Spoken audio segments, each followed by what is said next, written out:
Assalamualaikum warahmatullahi wabarakatuh. Alhamdulillahi rabbil alamin, hamdan katsiran thayyibatan mubarakatan fih.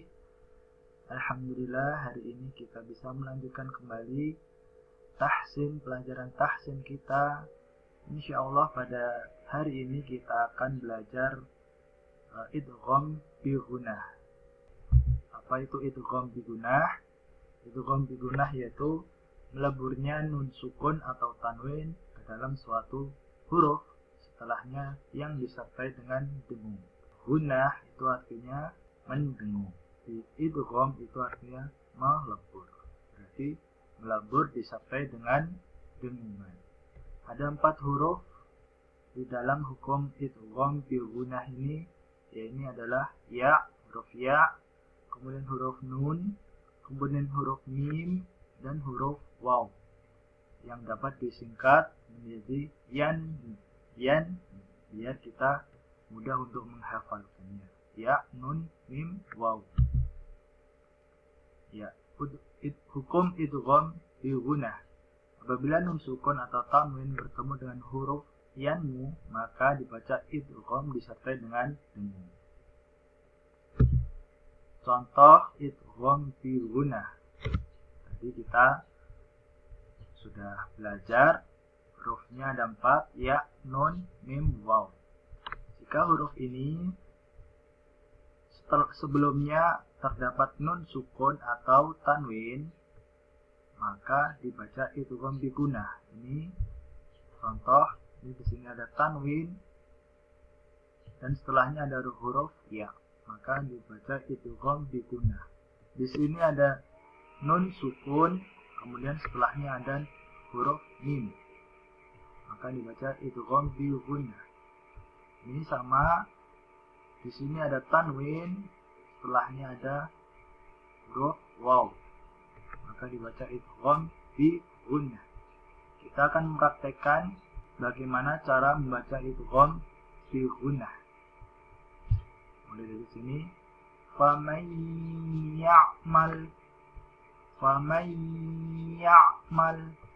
kemudian qaulun ma'ruf,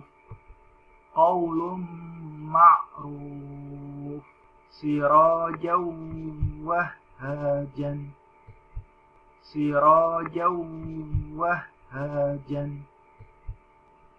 Itu adalah contoh idgham bi gunnah. Tapi ada pengecualian di dalam hukum idgham bi gunnah ini. Apabila nun sukun bertemu dengan huruf waw dan ya dalam satu kata, maka wajib dibaca idhar. Idhar itu jelas, tidak mendengung, juga tidak meleburkan, dibaca jelas, yang disebut dengan idhar mutlak. Terdapat hanya pada 4 kata di dalam Al-Quran. Yang pertama adalah kata sinwanun. Ini terdapat dalam Quran surat Ar-Ra'd ayat 4. Kemudian kinwanun.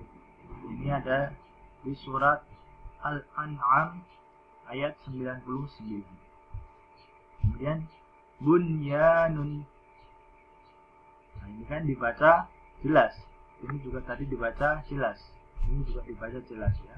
Bunyanun, bukan bunyanun.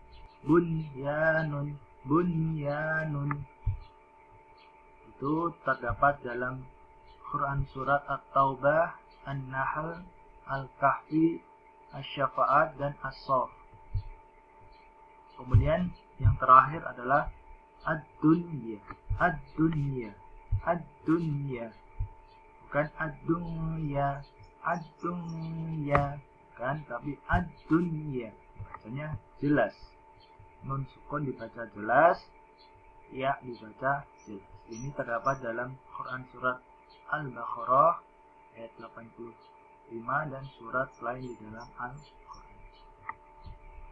Kemudian pengecualian selanjutnya yaitu wasol pada 2 tempat dalam Al-Quran. Wasol itu artinya langsung atau tidak berhenti. Contohnya pada Quran surat Yasin ayat 1-2. Yasin wal Qur'anil Hakim. Yasin wal Qur'anil Hakim. Di sini Yasin nun sukunnya dibaca jelas. Kemudian yang selanjutnya adalah di Quran surat Al-Qalam ayat 1. Nun wal qalami wa ma yasturun. Ini nun sukunnya yang terakhir itu dibaca dengan jelas juga, sama seperti ini. Penjelasan tadi menurut riwayat Hafiz dari Hashim dari jalur Syatibiyah, yakni wasal pada dua ayat ini wajib dengan idhar nun sukun. Mungkin itu cukup untuk pertemuan pada hari ini. Semoga kita bisa menerapkan apa yang telah kita pelajari, dan semoga kita tetap semangat dalam membaca Al-Quran. Saya kira cukup. Akhirul kalam. Assalamualaikum warahmatullahi wabarakatuh.